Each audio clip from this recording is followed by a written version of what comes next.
네, 반갑습니다. 여러분들하고 민간경비론을 함께 할 장진욱 강사입니다. 여러분들 민간경비론은 우리 경비지도사 시험 1차 과목에서 법학개론과 민간경비론이 있는데 민간경비론이 상당히 전략 과목이고 고득점을 받을 수 있는 과목이기 때문에 민간경비론에 좀 집중을 해서 고득점을 받겠다 이런 전략을 세우시는 것도 상당히 좋습니다.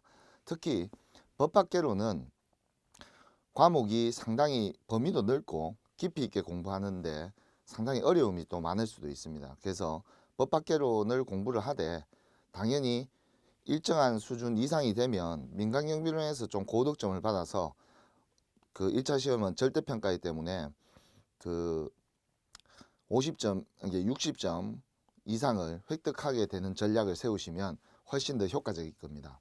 그래서 민간경비론을 공부할 때는 특히 가능한 한 전체적인 흐름을 잘 살펴보시는 것이 상당히 유용합니다.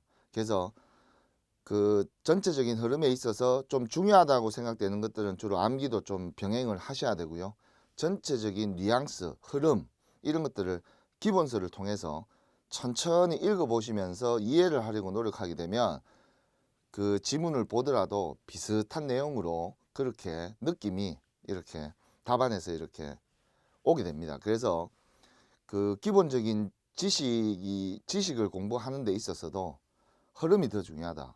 전체적인 흐름을 이해하고 그리고 개별적으로 그 암기를 하는, 그래서 숲과 나무를 동시에 볼 수 있는 그런 안목을 가진다면 민간경비로는 처음에는 막연하게 접근을 할지 모르지만 시간이 지날수록 상당히 성적이 상상되는 그런 과정을 느끼게 될 겁니다. 그리고 실제 이 기본서를 다 떼고 나면 실제로 문제풀이를 통해서 실전 감각을 훨씬 더 배양을 시킨다면 고득점으로 이어지는 가장 빠른 길이라고 여러분들에게 말씀드리고 싶습니다.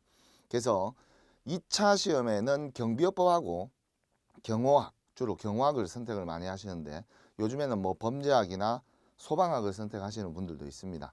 그런데 특히 경호학이 단기간에 처음 공부하시는 분들에게는 상당히 유리합니다. 하지만 경호학은 고득점을 취득하는 데는 상당히 또 어려움이 좀 있어요. 그래서 단기간에 빠르게 득점을 하기 위해서는 경호학을 선택을 하되 고득점을 받기 위해서는 경호학을 좀 더 사각지대에 있는 깊이 있는 좀 공부를 좀 더 하셔야 된다. 그리고 특히 민간경비론의 내용은 2차 과목인 경비업법과 중첩되는 부분들이 상당히 많습니다. 그래서 민간경비론과 경비업법을 하나로 묶어서 우리 민간경비 그 과목이다 이렇게 생각을 하시고 접근을 하셔야 됩니다. 그래서 올해 만약에 여러분들이 전략을 세울 때 나는 1차 시험만 합격을 하고 내년에 2차 시험을 합격을 하겠다 이런 전략을 세우시는 분들도 있을 거예요. 하지만 올해 1차 시험 합격 전략을 세운다 하더라도 반드시 시험장에 가서는 2차 과목인 경비업법이나 또는 경호학이나 선택 과목을 직접 경험해 보시는 게 상당히 효과적입니다. 왜냐하면 2차 경비업법의 내용에서 좀 문제 난이도가 낮은 내용들이 민간경비론에서 출제할 여지가 상당히 많습니다. 그렇기 때문에 민간경비론과 경비업법에 중첩되는 부분들은 2차 경비업법을 학습을 하셔야 우리 민간경비론에서도 고득점을 받을 수 있기 때문에 민간경비론과 경비업법이 별개의 과목이 아니다. 민간경비론을 기반으로 해서 그 내용을 법제화한 것이 경비업법이다. 이렇게 생각을 하시면 훨씬 더 여러분들께서 접근하기가 쉽다고 볼 수가 있습니다. 그래서 우리 첫 번째 테마가 민간경비론의 그 개설입니다. 1장 우리 민간경비론의 경비의 개설과 관련되어서 그 몇 가지 출제 그 경향을 이제 출제 포인트를 한번 짚어보면 어떤 부분들이 중요하게 출제가 되냐. 첫 번째는 우리 민간경비와 공경비의 차이점에 대해서 경비와 공경비의 차이점에 대해서 반드시 짚고 넘어가셔야 됩니다. 이 아주 중요하고 출제 빈도가 상당히 높은 그런 파트이기도 합니다. 그 다음에 두 번째로는 영미법계와 대륙법계의 어떤 민간경비가 좀 차이를 두고 있습니다. 대륙법계. 민간경비의 차이점을 발전 과정이 조금 차이가 있습니다. 그 발전 과정의 차이를 잘 맥을 짚는 것이 중요합니다. 그리고 우리 민간경비가 지금까지 어떻게 성장 과정을 거쳤는지 우리 민간경비의 성장 과정에 대해서 한번 보도록 하겠습니다. 민간경비의 성장 이론들, 이런 내용들이 우리 1장에서 민간경비에 개설해서 중요한 어떤 시험 문제에 출제 포인트가 있는 그런 어떤 주제라고 볼 수 있습니다. 그래서 이런 주제에 초점을 맞추고 학습의 깊이를 좀 강화시키고 나머지 내용들은 주로 읽어보면서 스킵, 자꾸 이렇게 뉘앙스를 잘 숙지해 두는 그런 흐름으로 공부를 하시면 상당히 유용할 거라고 생각을 합니다. 그래서 첫 번째가 우리 민간경비와 공경비에 대해서 한번 알아볼 텐데요. 우리 경비의 개념과 관련돼서는 먼저 우리 기원이 어디서 왔는가, 우리 경비라는 개념이 기원이 어디서 왔는가, 이 부분에 대해서 한번 살펴보면, 우리가 원시 사회 때는 경비라는 개념이 자기 자신을 보호하는 데 있어요. 원시 사회에서는 자기 자신을 주로 스스로를 방어한다. 그래서 좀 이런 자위적인 활동, 이런 활동에 기반을 두고 있습니다. 연유를 두고 있습니다. 그러다가 이제 집단이 형성이 되죠. 씨족 사회에서 집단이 형성이 되면서 이제 외부의 적을 침입을 막기 위해서 어떤 경비 활동들이 전개가 됩니다. 그러다가 나중에는 이제 국가라는 개념이 이제 형성이 되면서 사회 공공의 어떤 공공의 질서를 유지하기 위한 어떤 활동으로서 이제 들어오게 되는 것이죠. 그러다가 17세기, 18세기 이후로 이제 전개가 되면서 18세기 이후로 이제 근대 사회가 전개가 되면서 이제 전문 직업인으로서 자리를 잡게 됩니다. 전문 직업인으로서. 그래서 근대 이전에는, 과거에 이 근대 이전에는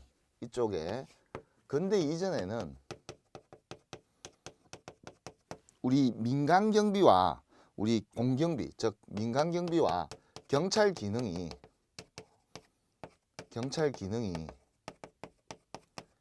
구분이 없었다는 거예요. 크게 차이가 없다라는 거죠. 하지만 전문 직업인으로서 근대 이후에 등장을 하면서 드디어 이 전문 직업인으로서 등장이 되면서 드디어 민간경비와 우리 경찰, 공경비의 개념이 차이를 이렇게 두게 됩니다. 자리를 잡았다는 것이죠. 그렇게 이제 볼 수가 있겠고요. 그리고 우리 민간경비의 어떤 개념들을 한번 살펴보겠습니다. 민간경비의 개념들. 자, 2번.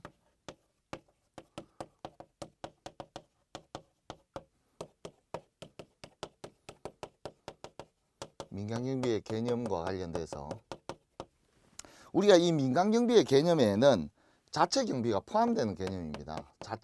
스스로 경비를 세우는 경비활동이 포함된다. 자체경비가 포함되는 개념이다. 항상 이렇게 요 민간경비 속에는 요 개념이 들어가 있다. 이렇게 볼 수가 있습니다.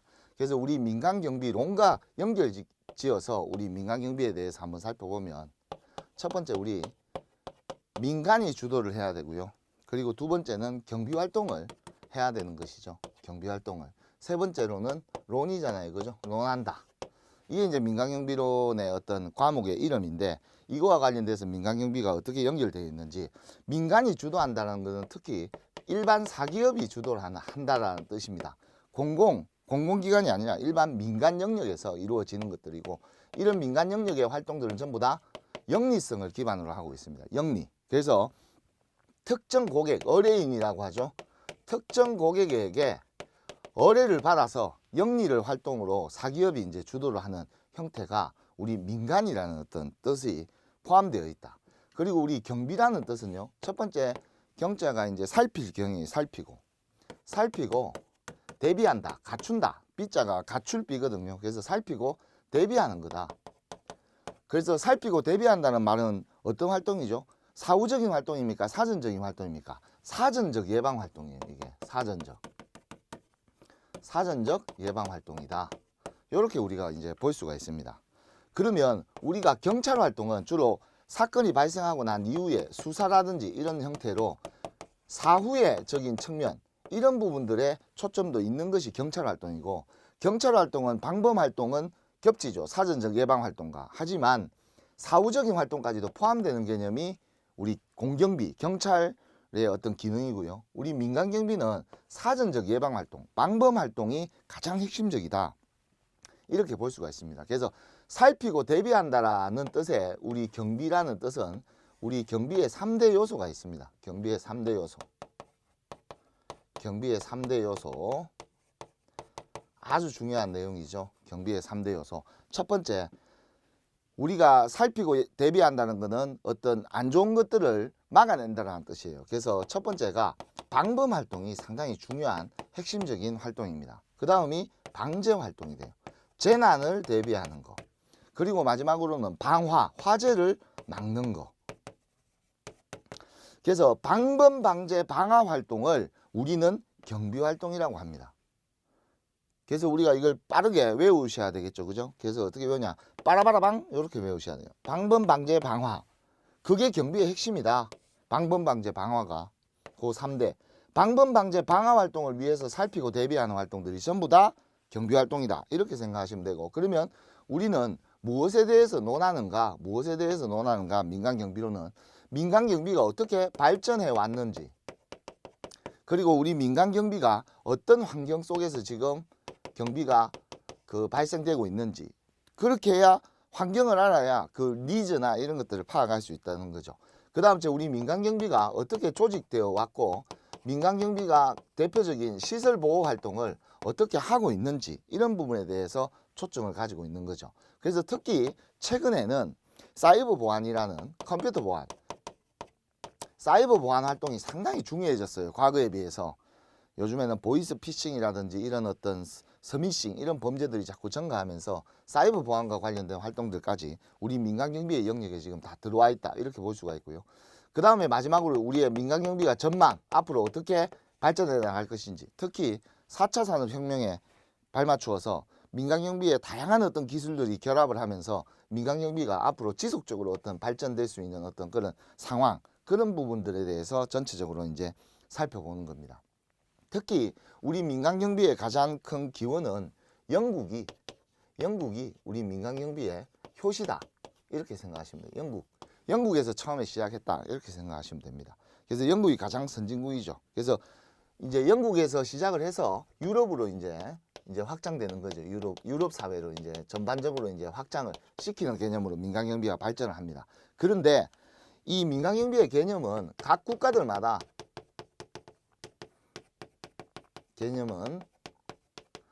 각 나라별 차이가 있다는 뜻이에요. 나라별 차이가 있다. 민간 경비는 왜 각 국가별로 이렇게 차이가 있는가? 이거는 역사적인 발전 과정이 영미법계와 대륙법계의 차이에서 이게 이제 발생을 하는 거예요. 차이가 발생을 합니다. 그리고 항상 민간 경비에 있어서는 사설 경비, 즉 민간 경비가 앞선다, 이런 뜻이에요. 앞서서 존재를 한다는 거죠. 먼저 우선해서 존재한다. 먼저 존재했다는 거예요. 항상 모든 국가들의 공통점이 민간 경비 영역이 먼저 발전을 하고, 민간 경비 영역이 먼저 발전을 하고 난 다음에 공경비로, 이렇게 공경비의 필요성이 발생이 되어서 발전해 나가는 형태로 우리 민간 경비가 발전을 해왔습니다. 그렇게 해서 최종적으로 국가경찰이 드디어 등장하게 되는 이런 과정으로 발전을 해왔다는 걸, 기본 흐름을 알고 계셔야 됩니다. 그래서 시험 문제에도 공경비가 민간경비보다 먼저 출현했다 이렇게 나온다면 그거는 틀린 지문이 되겠죠. 민간경비가 공경비보다 항상 모든 국가들마다 먼저 발생이 되었고, 그 다음에 이 공경비의 필요성이 발생을 해서 사회 공공의 안녕과 질서를 유지하기 위해서 국가경찰이 탄생하는 이런 개념으로 발전되었다는 사실을 전체적으로 흐름상 알아두시기 바랍니다. 다음은 우리 협의의 민간경비와 광의의 민간경비의 개념들을 하나씩 살펴보도록 하겠습니다.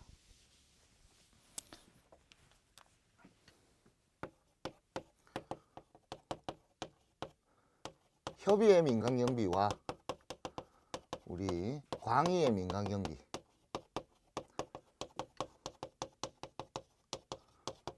협의라는 것은 좁은 의미의 민간경비를 얘기하는 거고요. 광의라는 뜻은 넓은 의미의 민간경비를 얘기하는 겁니다. 그래서 이 협의라는 것은 좁은 의미의 민간경비에서는 가장 핵심적인 활동이 뭐냐? 방범활동이에요. 방범활동. 방범활동만 얘기하는 거예요. 방범활동만 얘기를 하는 겁니다. 좁은 의미로는. 범죄를 예방하는 사전적 예방활동에만 초점을 둔다는 거죠. 하지만 넓은 의미의 광의의 민간경비는 넓기 때문에 경비의 3대 요소인 방범, 방화, 방범, 방제, 방화 활동이 전부 다 들어가는 이런 활동들이 전부 다 넓은 의미의 그 민간경비 영역에 다 들어가고요. 특히 정보보호 활동, 뭐 그 스파이, 산업 스파이 이런 거 이제 대비하는 거 이런 활동들, 그리고 사이버 보안 이런 활동들까지 전부 다 포함하는 개념이기 때문에 포괄적 경비 활동이다 이렇게 생각하시면 돼요. 포괄적인 경비 활동이다. 그것이 이 광의의 넓은 의미의 민간경비 활동이다 이렇게 정리를 해두시면 좋겠습니다. 그래서 좁은 의미에는 방범활동만 지칭하는 뜻이다. 이렇게 개념을 딱 구분해 주셔야 돼요. 그 다음 제 세 번째는 그 형식적 의미의 민간경비와 실질적 의미의 민간경비.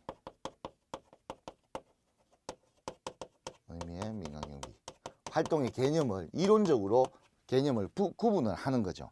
우리 형식적이라는 거는 형태와 서식이 있다라는 뜻이에요. 형태와 서식이 있다. 일정한 서식이 있다. 형태와 서식이 있는 것들을 무엇을 의미하나? 법을 얘기하는 거예요. 실정법. 실정법에 명시된 내용, 법에 있는 내용을 우리 민간경비의 영역으로 보는 거죠. 그래서 우리나라는 경비업법이 있습니다.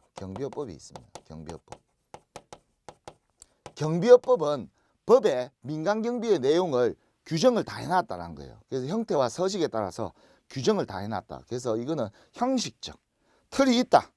그래서 우리 민간경비에서는 우리 경비업법에서는 5개 종류의 경비업법을 정해놓고 있습니다. 시설경비 활동, 특히 장소적 개념이죠. 호송경비활동, 주로 이동을 하면서 경호 활동을 하는 것들. 그리고 신변보호 업무는 주로 사람의 신체의 위해를 방지하는 활동들. 그리고 기계경비, 주로 이제 출동하는 개념이죠. 어떤 문제가 생겼을 때 경비시설 바깥에서 안쪽으로 출동하는 개념이고, 그리고 특수경비, 국가 중요시설에 이제 경비 업무를 담당하는 특수경비. 그래서 우리는 시호신기특 총 몇 가지다? 5가지, 5종이 현재 우리 경비업법에 명시가 되어 있다. 이렇게 정리를 해 두시면 되겠습니다. 그러면 실질적 의미의 민간경비는 뭐냐? 민간이 주체가 되어서 펼쳐지는 모든 경비활동들이 실질적 의미에, 그럼 여기에서 경비활동이면 방범, 방제, 방화 활동 다 들어가는 거죠. 그래서 범죄 예방이라든지 또는 그 방제, 재난을 막는 거죠. 그죠? 그래서 위험 방지 활동들, 방지, 그리고 질서 유지, 이런 활동들, 공공의 질서 유지, 사고가 나는 것을 방지하기 위해서 질서를 유지하는 이런 활동들이 전부 다 민간이 주체가 되는 활동들. 방범, 방제, 방화 활동은 전부 다 실질적으로 방범, 방제 활동들은 전부 다 민간경비의 영역에 포함을 시킨다. 그런 개념이고, 형식적 의미의 민간경비에서는 법에 나와 있는 것만 우리가 민간경비로 보자. 요 개념상의 차이가 있다는 사실을 잘 알아두시기 바랍니다. 그래서 실질적 의미의 민간경비의 활동들은 결국은 방범, 방제, 방화 활동이기 때문에 이거는 공경비와 민간경비가 차이가 없는 거죠. 이쪽은 공경비는 주로 경찰 활동, 공공의 경비 활동들, 경찰 또는 그 교도관들, 교정기관들이 수행하는 활동들을 공경비라고 합니다. 공경비가 민간경비와 차이가 없다. 민간경비와는 전혀 차이가 없다. 경비가 일치하는 개념이에요. 쉽게 얘기하고 차이가 없이 일치를 한다. 하지만 형식적 의미의 민간경비는 명확하게 법에 이것이 민간경비다라고 명시를 했기 때문에 공경비하고는 차이가 나는 거죠.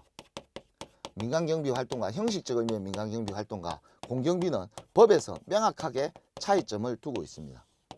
요런 개념들을 여러분들이 뭐가 차이가 이렇게 있고 없고, 요거는 실질적 의미는 민간경비와 공경비가 같은 개념으로 보고 있지만 우리 형식적 의미에서는 민간경비와 공경비는 전혀 다른 차이가 있다. 법으로 명확하게 명시를 했다. 이렇게 우리가 볼 수가 있습니다. 그리고 우리 민간경비의 주체와 관련돼서 한번 또 살펴보면, 주체와 관련돼서는 우리 고객이 바로 뭐다? 의뢰인이죠. 고객, 의뢰인이 그 영리기업, 사기업이라고 했죠. 영리기업, 일반적인 영리기업들. 우리 경비업법, 대한민국 민간경비업법에서는 법인만 가능하다고 돼 있어요. 법인만. 개인은 할 수 없습니다. 우리 대한민국의 경비업법에는 법인만이 할 수 있다고 돼 있어요. 하지만 실제 우리 민간경비론에서는 다른 국가들은 자연인, 일반 사람들도 개인도 할 수 있어요. 하지만 대한민국 경비업법에는 법인만 할 수 있는 걸로 명시가 되어 있다는 거, 이런 특이점들은 체크를 잘 해 두셔야 됩니다.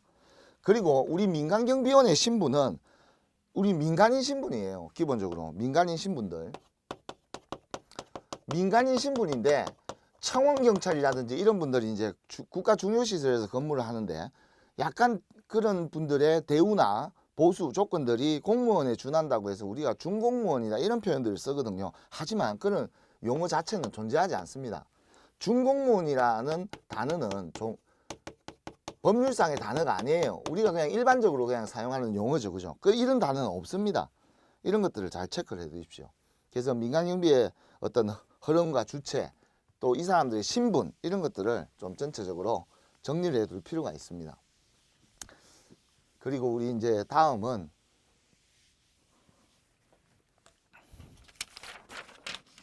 우리 민간경비의 주요 임무에 대해서 한번 살펴보도록 하겠습니다. 우리 민간경비의 주요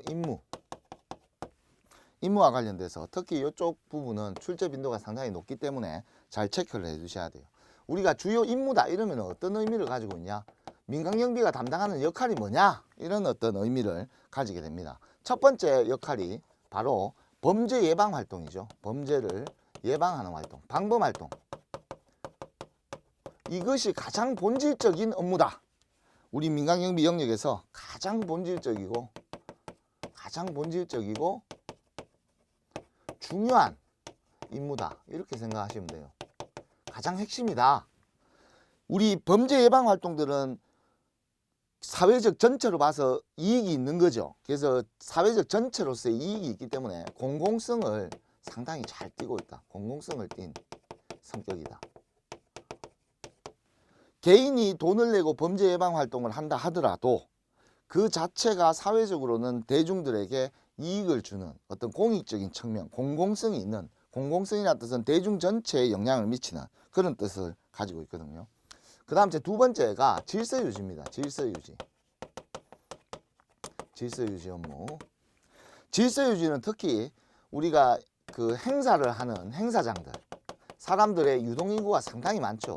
이때 혼잡하면 거기에서 사고가 발생될 수 있어요. 과거에 우리 공연장이나 이런 곳에서 유명 연예인들 또는 외국 가수들 이런 사람들이 그 공연을 하다가 그걸 관람하기 위해서 구경하러 왔다가 높은 곳에 이제 올라가서 많은 사람들이 있다 보니까 무너져 가지고 많은 사람들이 인명피해를 가지는, 이것도 역시 질서유지 업무도 공공성을 띤 그런 어떤 성격을 가지고 있죠. 공공성을 가지고 있습니다.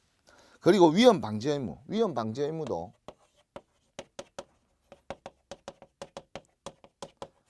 방제라든지 방화 이런 것들이 전부 다 위험을 예방하는 활동들, 이런 것들도 기본적으로 경찰이나 소방 쪽에서 하는 것들이지만 우리 민간경비에서도 하는 활동이다. 그래서 여기도 마찬가지로 공공성을 가지고 있는 거죠. 그래서 우리 민간경비의 주요 업무에서 가장 중요한 것이 범죄를 예방하는 업무가 가장 중요한데 추가로 질서 유지와 위험 방지 업무들도 하는데 이런 것들은 전부 다 공공성을 다 가지고 있다는 거예요. 사회 전체에 영향력을 미치는 그런 어떤 성격을 가지고 있는 업무들이 우리 민간경비의 주요 업무다 이렇게 볼 수가 있습니다. 그리고 이제 경비업법상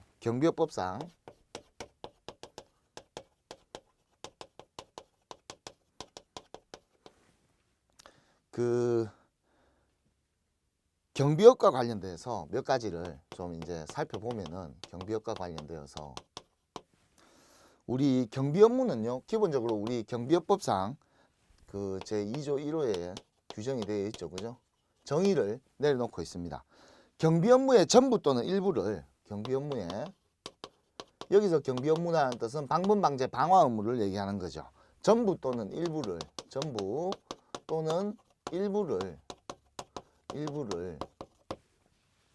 도급을 줘서 도급받아 행하는 영업이다.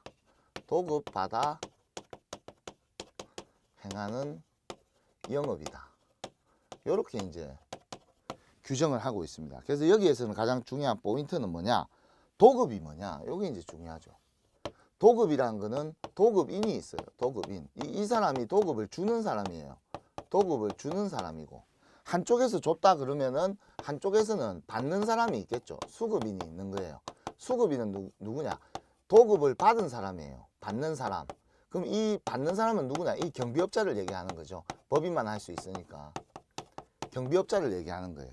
그래서 도급인과 수급인이 있는데 이 도급 계약은 일정한 돈을 주고 일정한 서비스를 제공하는데 반드시 그 구체적인 어떤 지휘권이 없어요. 구체적인 지휘 명령을 해서는 안 됩니다. 명령을 해서는 안 돼요. 만약에 구체적인 지휘 명령을 하게 되면 도급 계약이 아니라고 보는 거죠. 그래서 도급 계약이란 건 주로 일의 완성을 계약으로 삼는다 이런 뜻이에요. 일의 완성. 그래서 경비 업무가 온전하게 잘 완성이 됐다 그러면 거기에 대해서 도급비를 일괄적으로 주는 거지, 실제 경비업자가 경비원들에 대해서 구체적인 지휘명령권을 가지지 도급인이 구체적인 지휘명령을 그 경비원들에게 직접 하게 되면 그건 원래는 불법이에요. 그래서 우리 경비업에는 특히 첫 번째가 시설경비 업무라는 것이 있습니다. 시설경비. 우리 시설경비 업무는 주로 혼잡, 무질서 이런 것들의 그 질서를 유지하기 위해서 주로 또는 방범 활동을 하기 위해서 하는데 주로 여기는 혼잡 등 이런 것들이 전부 다 이 시설이라는 게 어떤 개념이다? 장소적 개념이에요. 장소. 특정한 장소에서 혼잡이나 어떤 이런 질서 유지, 방범 방제, 방화 활동을 하는 것이 시설 경비가 되는 것이고, 두 번째로는 호송 경비가 있어요. 호송 경비.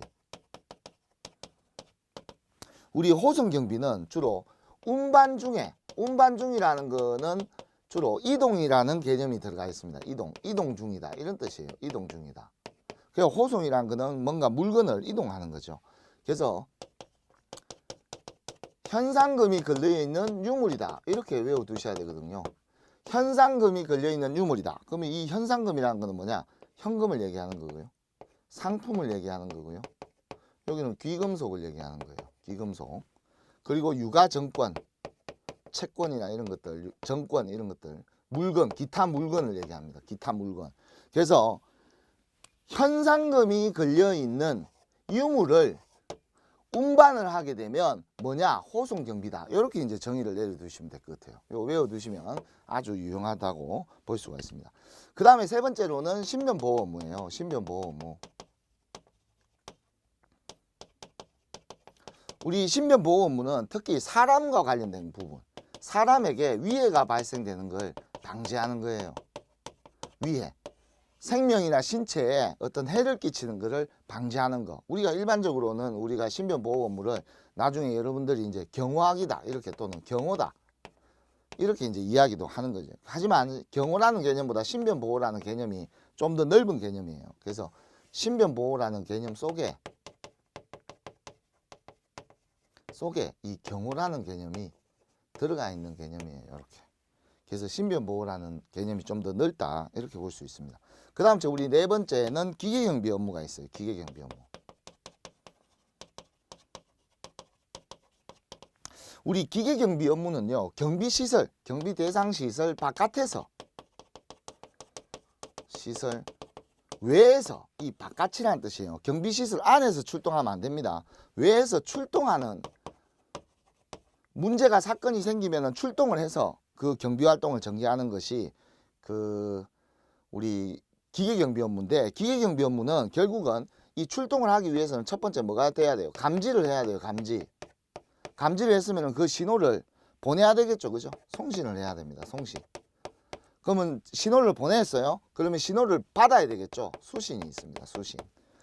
그 다음 수신을 했으면 거기에 따라서 적절한 조치를 해야 되겠죠. 관제는 통제를 어떻게 해야 돼요? 출동을 이제 명령을 내려야 되겠죠. 그러면 이제 기계경비원이 현장으로 이제 출동을 하는 그런 개념이 되겠습니다. 그 다음 다섯 번째가 우리 특수경비 업무인데요. 특수경비 업무. 우리 특수경비 업무는 국가 중요시설. 가급, 나급, 다급으로 이렇게 나와 있는 이런 국가 중요시설에는 경찰관들하고 유기적인 어떤 관계 또는 부대들 근처에 있는 군부대하고의 유기적인 관계 이런 것들을 통해서 우리 국가 중요시설들을 경비, 즉 방범 방제 방화 활동들을 하는 것이 우리 경비 활동이 되겠습니다. 국가 중요시설이라는 이것도 마찬가지로 시설이기 때문에 장소적 개념이 아주 강합니다. 장소적 개념. 요 시설 경비에서 국가 중요시설이기 때문에 특수하다 해서 국가 중요시설은 일반 시설이 아니고 좀 더 중요하다 하고 해서 특수하다라고 해서 특수경비. 그래서 시설 경비의 개념이 확장된 개념이 바로 특수경비의 개념이다. 이렇게 이해를 해 두시면 상당히 유용할 거다. 이렇게 이제 설명을 드리고 싶습니다. 그래서 요거는 원래 경비업법 시간에 좀 더 구체적으로 한번 살펴볼 그런 필요가 있습니다. 다음은 그 민간경비의 특성에 대해서 한번 또 살펴보도록 하겠습니다. 우리 민간경비의 특성이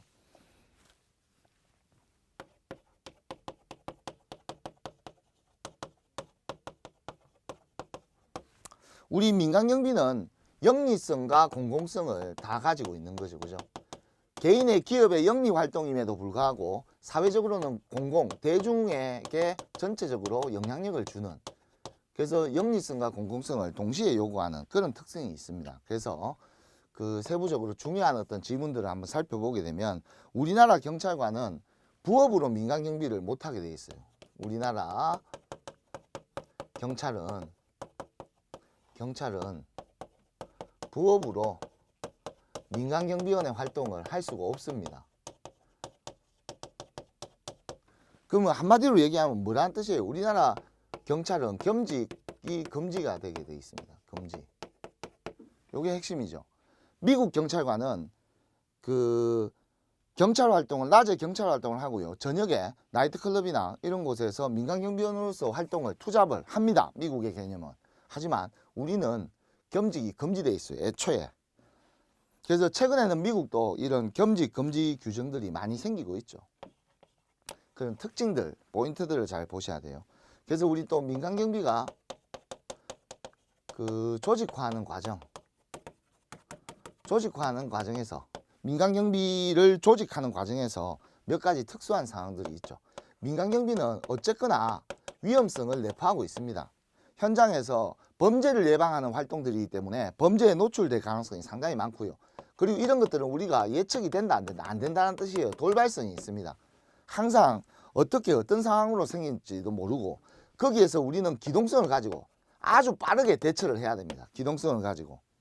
그래서 이런 그 업무의 특수성을 잘 고려를 해야 됩니다. 조직을 할 때 업무의 특수성을 고려를 해야 돼요. 그래서 일반 조직과는 다르게 위험성과 돌발성과 기동성이라는 특수성을 가지고 있기 때문에 이런 특수성을 감안을 해서 민간경비를 어떤 조직화하는 과정들을 살펴봐야 된다는 뜻이죠. 자, 이번 시간에는 전체적으로 여기까지 한번 마무리를 짓고요. 다음 시간에는 공경비에 대해서 한번 세부적으로 진행하도록 하겠습니다. 예, 감사합니다.